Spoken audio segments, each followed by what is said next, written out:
Guys good morning and welcome back to my channel. Welcome back to another exciting blog. আশা করছি তোমরা সবাই খুব ভালো আছো, আমিও ভালো আছি। এটা আমার চ্যানেলের একটা ফার্স্ট ডেইলি ব্লগ তোমাদের সাথে আমি শেয়ার করছি। তো আমার দিনটা শুরু হয় সকাল 6:30 থেকে ঠিক 6:45-7টার মধ্যে শুরু হয়। মানে মা ওই সময়টায় ডাকে, আরও আগে থেকেই ডাকে। উঠতে উঠতে আমার দেরি হয়ে যায়, তখন আমি উঠেছি আজকে, তখন বাজে 6:45। উঠে ফার্স্টে আগে ভাতটা বসিয়ে দিয়ে এসেছি। ভাতটা বসানোর আগে আমি ঘুম থেকে উঠে একটু মুখ ধুয়ে ইষ্টবিধি করে নিয়েছি। ইষ্টবিধি করে তারপর ভাত বসালাম। ভাতটা বসিয়ে তারপর ব্রাশ করতে এসেছি। তারপর ভাবলাম যে ওই যে ভাতটা বসিয়ে এসেছি, তারপর ভাবলাম যে থাক চাটা বসিয়ে নিয়ে তারপর ছাদে যাব, কারণ মা জামা কাপড়গুলো অলরেডি কেচে দিয়েছে।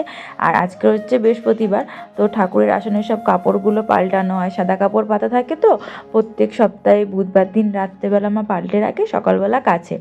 তো আমি সকালবেলা উঠে জামা কাপড়গুলো মেলে আসি, আমাদেরগুলো আর ঠাকুরেরটাও তো কাঁচা হয় বৃহস্পতিবার করে। তার মধ্যে আটাটা মেখে নিয়েছি। আটাটা মেখে নিলে কি বলো তো, রুটিগুলো একটু ভালো নরম হয়, সফট হয়। তো সেই জন্য, আর আজকে বেশি রুটি হবে না, তো ওই জন্য অল্প করে আটা মেখেছি। আর এখানে 1 কাপ চা বসালাম শুধু আমার জন্য। পুজো না করে চান, মানে চা খায় না, তখন মা চান করতে গেছে, তখন ওই জন্য জামা কাপড়গুলো ছাদে আমি মেলতে যাচ্ছি। এই কারণ এমনিতেই শীতের দিন কি বলো তো, মেঘলা মেঘলা করে থাকে, তো ওই জন্য সকালবেলাটা চেষ্টা করি মেলে দিয়ে আসার। আমাদের সকালবেলায় কাঁচা হয়। তো প্রথমে ঠাকুরের জামা কাপড়গুলো মেলে নিলাম, আর একটুখানি ঝাড়া দিয়ে দিয়ে মেললে কি বলো তো, জামা কাপড়গুলো যে কুচকে থাকে সেটা কুচকে থাকে না, সেটা যেটাই সেই জামা কাপড়ই হোক না কেন। তো ওই জন্য একটুখানি ঝাড়া দিয়ে মেলে দিলাম। দিয়ে এই করতে করতে শীতের দিন না কী করে কেটে যায়, মানে শীতের বেলা নিজেও বুঝে পাই না। আর আমার মা তো বেশ ভালো বলে, আমার মা খালি বলে কি, শীতের দিনের বেলা ছোট হয়ে গেছে, মনে হচ্ছে 24 ঘন্টাটা 20 ঘন্টায় চলে এসছে। খালি বলে দেরি হবে, বলবে কি শীতের দিনের বেলা তো ছোটবেলা, ওই জন্য দেরি সকালবেলা উঠে থেকে না একটু না তো বসা না তো কিছু সময় পাই না, বসিও না।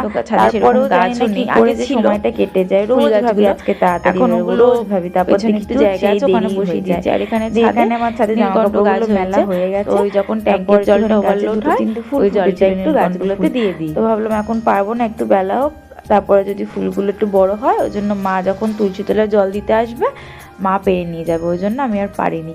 দিয়ে ছাদ থেকে এসে চাটা খেয়ে নিলাম, মানে চাটা ছেঁকে নিয়েছি। চাটা খেতে খেতেই আমি রুটিটা করে নিচ্ছিলাম।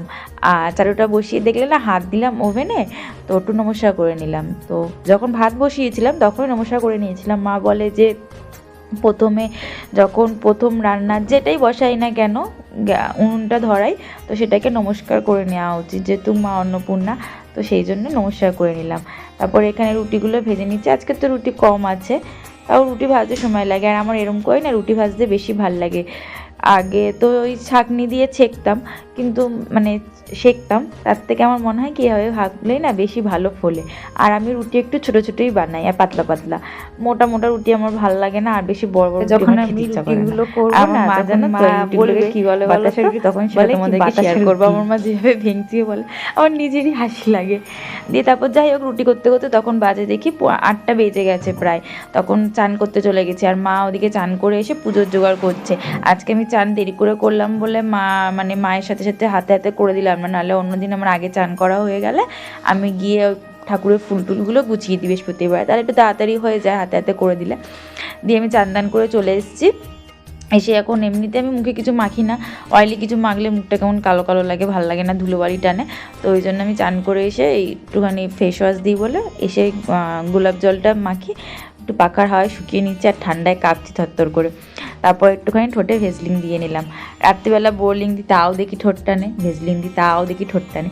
আর চান করার পর বা ঘুম থেকে ওঠার পর মুখটা যে কত কিউট লাগে, ওই কিউটটা অন্য কোনো সময় লাগে না, কেন জানি না। যাই হোক, তারপর একটুখানি দেখে নিলাম ঠিকঠাক লাগছে কিনা। আগে এখানে এসে দেখি মা পুজো প্রায় হয়েই গেছে, শুধু এবার তুলসী তলায় জল দিতে যাবে। আর তখন 8:30 বাজে, ঘড়িটা 5 মিনিট ফাস্ট আছে। তো এখানে বেলপাতাগুলো ভেঙে নিলাম। মা বললো একটুখানি বেলপাতাটা নিয়ে ওই গণদাদার পায়ে দিয়ে দিতে।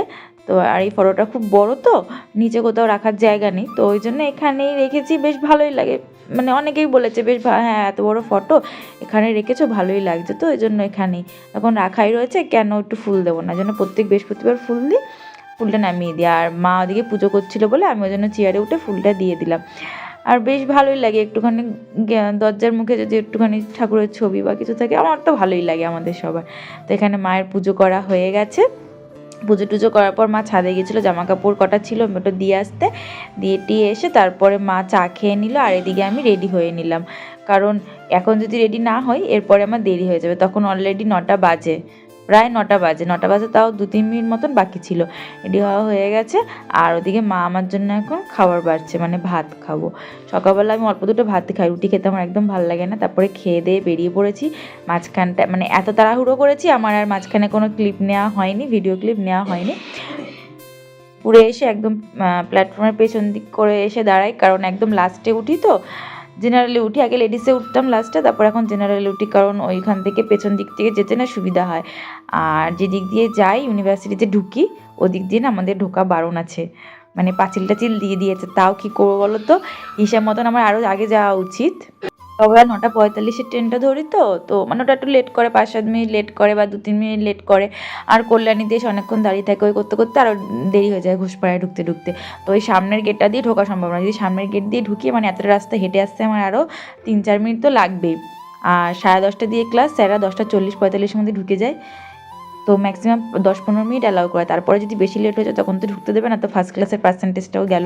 জানি এই সময় যাওয়াটা ঠিক না, যেহেতু মাস্টার্স করছি, একটা নিজেদেরও একটা খারাপ লাগে, একটা ডিসিপ্লিনের ব্যাপার আছে, কিন্তু কী করবো বলো, অনেক চেষ্টা মানে হয়, আমি যেদিনকে পারি সেদিনকে আসি, যেদিনকে পারি না সেদিনকে আসি না। এবার এক একদিন 10:30 দিয়ে আমাদের ক্লাস হয়, এবার কোনো দিন কোনো কারণে স্যাররা একটু লেট করে আসলে তখন মানে 11:15 দিয়ে হয়, মোটামুটি 11:15 থেকে 11:55-র মধ্যে ক্লাসরুমে ঢুকে যাই।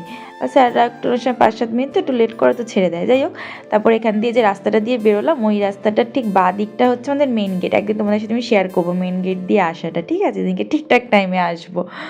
দিয়ে এসে এখানে ফার্স্টে বাঁ দিকে আছে আমাদের সুইমিং ডিপার্টমেন্টটা, আর তারপরে ক্লাসরুমে চলে এসেছি। অলরেডি 10:30টায় ক্লাসটা শুরু হয়ে গেছিলো, 10:40-এ স্যার এসেছিলো, তো দৌড়ে এসে ক্লাসে ঢুকে পড়েছিলাম। ক্লাস করার পর এখানে একটুখানি গল্প করছিলাম, আর এই মাত্র বলে গেল যে স্যার আবার আসবে। তখন অলরেডি 12:30 বেজে গেছে, মানে আমাদের 2টো ক্লাস করা হয়ে গেছে। হওয়ার পর এখানে একটুখানি গল্প করছিলাম, তার মধ্যে স্যার এসে আবার একটা ক্লাস নিয়েছে। তো আমাদের 1:30টায় যে টিফিন হওয়ার কথা, সেই টিফিনটা আমাদের 1:30টার একটু পরে হয়েছে। আর আমাদের এখন নাচ আর নাটকের না রিহার্সাল চলছে কিছু কারণে, তো সেই জন্য মানে আমাদের এখন টিফিনটা একটু লেটে হচ্ছে। দিয়ে তারপরে এই যে এই ঘরটা দেখছো, এই ঘরটা আমাদের বান্ধবী, আমার 3-4টে বান্ধবী, এরা রবীন্দ্র সাহিত্য নিয়েছে, তো ওদের ঘরেই টিফিন খেতে আসি। তো ঠিক আছে, আমি আজকে এনেছিলাম রুটি, কী এনেছিলাম তোমাদেরকে দেখিয়ে দিয়েছি। আর ওরা ভাত এনেছিল, একজন পরোটা ফুলকপি এনেছিল। দিয়ে খাওয়া দাওয়া করার পর প্রায় 3টে নাগাদ আমাদের ক্লাস শেষ হয়েছে। আমি ভাষা আর ও হচ্ছে নাটক নিয়েছে, তো ক্লাস করে আমরা এখানে এসেছিলাম রিহার্সাল করতে নাচে। তো জানি না কতটুকু নাচতে পারবো, আমার মনে হচ্ছে না। আমি একটা প্রোগ্রাম আছে আমাদের ইউনিভার্সিটিতে, ওই প্রোগ্রামে নাচতে পারবো, আমি নাচ তুলতেই পারছি না, জানি না শেষ পর্যন্ত কী হবে। একটু নেচে টেচে 4টে, তখন কত বাজে, 20 বেজে গেছে, তখন বেরিয়েছি। বেরিয়ে খুব তাড়াতাড়ি হাঁটছি, কারণ 4:35-এর মধ্যে ঘোষপাড়া থেকে ট্রেন, জানি না পাবো কি না। আবার বাধ্য হয়ে পেছন দিকে রাস্তা দিয়েই মানে যাচ্ছি, ভাবলাম সামনের দিকে যাব, কিন্তু সময় হলো না।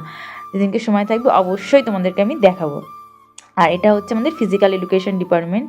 সব কটা ডিপার্টমেন্ট তোমাদের একদিন ঘুরিয়ে দেখাবো। এদিকে দেখো আমি দৌড়াচ্ছি, আর ওকে বলছি আয় তাড়াতাড়ি আয় তাড়াতাড়ি আয়, ও তা না করে ভিডিও করছে, বলছে তোর দৌড়টা আমি দেখাবো। ঠিক আছে, কী করবো বলো, ট্রেন তো ধরতেই হবে, কিছু করার নেই। আর ওই পেছন দিকে রাস্তাটা দিয়ে যাবো, ওদিকটা দিয়েই এলাম। ওদিকে সিকিউরিটি কাকু দাঁড়িয়েছিল, কিছু লাঠি হাতে নিয়ে দাঁড়িয়েছিল, বলছে কি সামনের গেট দিয়ে যা, সামনের গেট দিয়ে যা। সে কিছুতেই শুনবো না, কাকু বলছে কাকু ট্রেন পাবো না বলে দৌড় দিয়েছি, সেজন্য আর তোমাদেরকে দেখাতে পারলাম না। তো যাই হোক, দৌড়ে এসে এখান দিয়ে এবার সামনের দিকে ওইদিকে এগিয়ে যাব, কারণ সোদপুরে তো ট্রেনটা যখন থামে সাবওয়েটা পেছনে পড়ে, তো ওটাই সুবিধা হয়, ওই জন্য একদম আমি লাস্টে উঠি। তো দিয়ে প্রায় বাড়ি ঢুকতে মানে সোদপুর নামতে তাও 5:45 মতন বাজিয়ে দেয়। তো বাড়িতে এসে আসার সময় একটুখানি চপ নিয়ে এসেছিলাম, আর এখানে চানাচুর, তেঁতুলের আচার আর সর্ষের তেল দিয়ে মুড়িটা মেখেছিলাম। আর এখানে ছিল আলুর চপ, বেগুনি, আর ওটা ছিল ডাল বড়া, সেই বিউলির ডালের বড়া হয় না, সেই ডাল বড়া। সন্ধ্যেবেলা একটুখানি চপ মুড়ি না খেলে হয় শীতের দিনে বলো। খেতে খেতে একটু টিভি দেখছিলাম, মানে টিভি দেখছিলাম আমি কি, ওই মা একটু সিরিয়াল দেখে, তো ওই জন্য একটু বসেছিলাম। তারপরে মা দিল হচ্ছে দুধ চা, এমনি দিন লিকার চাই খাই, একটু দুধ ছিল বলে দুধ চা করেছিল। আর এটা কালকে পরোটা ছিল, তো পরোটা রেখে দিয়েছিল, তো মা বলল যে পরোটা আছে যখন খেয়ে নে, আবার নষ্ট হয়ে যাবে, তো ওই জন্য 2টো পরোটা ছিল, মা একটা আমি একটা খেয়ে নিলাম। ছিল আজকে আমার ভিডিওটা ভালো লাগলে অবশ্যই একটা লাইক করো, কমেন্ট করে জানাতে ভুলো না। তো চলো আজকের মতন টাটা। আর চোখ মুখের অবস্থা খুবই খারাপ, এই ফুলটা ইউনিভার্সিটিতে ছিলাম তখন দিয়েছিলাম, দেখো এখনও রয়েছে। তো চলো টাটা।